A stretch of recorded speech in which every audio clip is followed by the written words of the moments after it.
Hi guys, I'm the Drink Pro. Today I'm drinking Lanna, a Thai coffee from the Goldberry Roasting Company.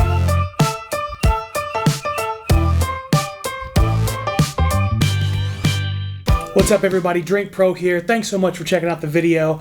I did not expect to be doing another coffee video. I really didn't, but there was a great response to the initial one. I got some people reach out to me wanting to send me coffee samples, including the Goldberry Roasting Company. The initial video was from their Jima, I figured out the pronunciation, Jima, which is a Western Ethiopian coffee, a light roast. Today they've sent me a different coffee from Thailand, Lanna. I hope I'm saying that right. I might not be. I might have to get corrected again like I did with the Jima. This is an interesting coffee to me because I've never had Thai coffee before. I've had coffee from a lot of different regions, but not Thailand, so I'm really excited to try it. As you can see, I've also got some things laid out in front of us because I wanted to show you a little bit more than I did last time. Last time it was very much, here's the coffee, let me take a sip of it, and I didn't walk through the process at all. Now I have very strong opinions about drinking things the way you want to drink them. I've talked before with whiskey in particular about I don't care if you use water or ice. Sometimes I do both of those things. It depends on the circumstances and it depends on your personal preference. So what I'm doing here is the way you would see not necessarily a professional roaster, only because professionals tend to not use French presses. Professionals will tend to use a pour-over method for their cupping. I prefer the French press for a number of reasons I've talked about in the past, but also French presses are more common for people to have in their homes. You can get them pretty inexpensively, and it doesn't require the same kinds of equipment that would be required for a pour-over. I also would say that a professional would use a burr grinder, which is a kind of grinder where the beans go directly through and it gives you the same size every time. I don't have one of those. I have this little single blade grinder. All of these techniques are just to give you a more pure, a richer flavor out of the coffee bean. There's nothing wrong with just buying a regular drip coffee machine and taking this coffee, grinding it up, and putting it in the machine. It's all about making sure you're enjoying what you're making and finding the best experience for you, and that might not be the same for everybody. But what I want to show you is the tools to make the best cup of coffee that I know how to make in terms of bright, expressive flavors. So enough preamble, let's start making the coffee. First things first, put water in a kettle, boil it. I've got an electric kettle here, regular kettle's fine. However you are able to get water boiling, hell, put it in the microwave. I don't care. You want the water to be just below boiling. If it's under 210, I would say 205 is a good number. It needs to be scalding hot, but not necessarily boiling. Boiling can strip away some of the flavors. While that's getting boiled, I will go ahead and get the coffee into the grinder. Now this is a brand new French press. I chipped my old one, so I don't know exactly how much it will fit, which is why I have this handy dandy Pyrex measuring cup. I want to figure out approximately how much goes in here, but I'm not going to deal with that right now. Instead, I'm going to focus on how much coffee I want to make and how many beans I need.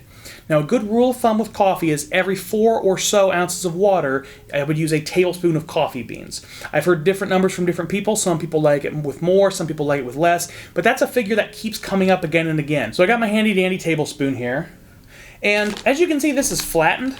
I had a little accident and the bag tore, but I salvaged most of the beans so they didn't hit the floor or the ground or a table or anything. Those beans are somewhere else.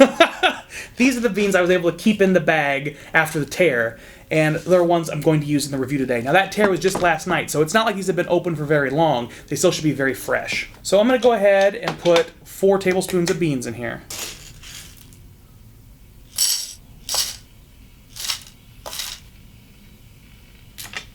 And then I'm going to use this grinder for 10 seconds. Now, you want a coarse grind with a French press, and it depends on your process of how you're going to get a coarse grind. I like to use 10 seconds on one of these grinders because it's the grinder I have and it's what they said to do in their instructions. But any way you can get a coarse grind, which is about the size of coarse sea salt, is what you want in your coffee.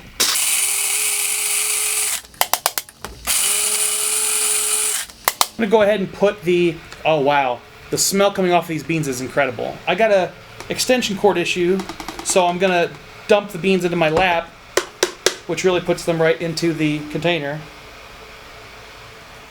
And you can see there that the bean pieces are visible. There are some larger chunks, there are some smaller chunks, but as a general rule, you kind of get the sense of the size of those bean pieces. So this sounds like it's damn near boiling. I'm gonna go ahead and pour it out. Yeah, you see the steam coming off of it? This is very, very hot water, but it isn't boiling yet. It's exactly what you want. And because I put 4 tablespoons of coffee in there, I'm going to make 4 cups of coffee. Now, a good rule of thumb with coffee is every 4 or so ounces of water, I would use a tablespoon of coffee beans. Now this right here is 2. But I'm not going to go right to 4 cups. I'm going to put in the 2 and then let it steep for a minute. Now, why am I doing that? Coffee needs a chance to bloom. This is something I talked about in a previous video just for a moment.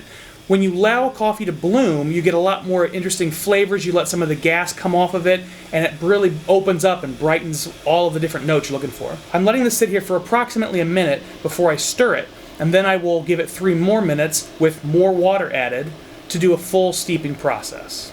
Now, in the meantime, I want to talk a little bit about the bean roasts out there. I initially talked about this in my first video, but I want to reiterate that there are different levels of roast, and a lot of that is personal preference, what you like in your coffee. However, you will see higher quality beans in the lighter roasts. I don't know if you can see this, but on this packaging, this little black dot is saying this is one of the lighter roasts you're going to find from this company. Goldberry Coffee Company does tend to make lighter roasts from what I've seen, and part of that's because special quality beans really benefit from light roasts. The most of the flavor that you're getting from a roast is going to mask some of the nuance, so cheaper beans can work well in a dark roast, whereas in a beautifully expressive light bean is going to give you every element of that bean, all of the imperfections included. So if there's something glorious to be seen, it might get lost in the dark roast. And if there's some glaring imperfection, you'll know about it in a light roast. So let's go ahead and stir this up a little bit. One of the things you're going to be looking for is little air bubbles that are coming up the top. You'll see there's a little bit of foam on the top of this right now, but if you look down inside, unfortunately I don't have a sky cam, you would see that there are little air bubbles sort of diffusing off of the coffee. So let me go ahead and put that rest of the 2 cups into the coffee maker. You'd think I had measured this, and I didn't, so I'm pretty happy with myself right now. A lot of guesswork went into this video, but it's working out pretty much perfectly, so I'm okay with it. Now, I'm really looking forward to trying this coffee, not only because it's rare for me to have a Thai coffee. It's not something I've ever experienced before, but also the flavor notes on this coffee sound wonderful. I got a wonderful letter from Doug Cooper, shout out Doug, from Goldberry Roasting Company, telling me that he enjoyed the last video and he wanted me to try this coffee from Thailand. He explained some of the great flavor notes he was getting was like jelly on toast with hints of this cocoa and a slight herbal sage perhaps. Those are wonderful, interesting notes to me. I've never had half of those flavors in a coffee, so it's really exciting to give it a shot. All right, so now that it's been about 4 minutes, I'm going to plunge the French press, and that essentially just means I push straight down like this and just push all the grounds to the bottom. Now, there's a mesh filter inside of a French press that will catch all of the grounds, but it lets a lot through. So one of the downsides of a French press for a lot of people is there's a thicker mouthfeel to French press coffee because a lot of the oils and even some small particulate gets through the mesh strainer. If you want a very clean, crisp, lighter coffee flavor, a pour-over method is going to be a lot better for you. And it can bring out a little bit more nuance, arguably. I think there's a lot of nuance to be found in a French press. It just also gives you a stronger, bolder cup of coffee. There's a lot of personal preference involved in this, like anything. You know, much like debating whether you want a Glencairn or a neat glass or a rocks glass or what have you with a whiskey, how you prepare your coffee is very similar. It most certainly will affect the flavor. So let's go ahead and pour this out.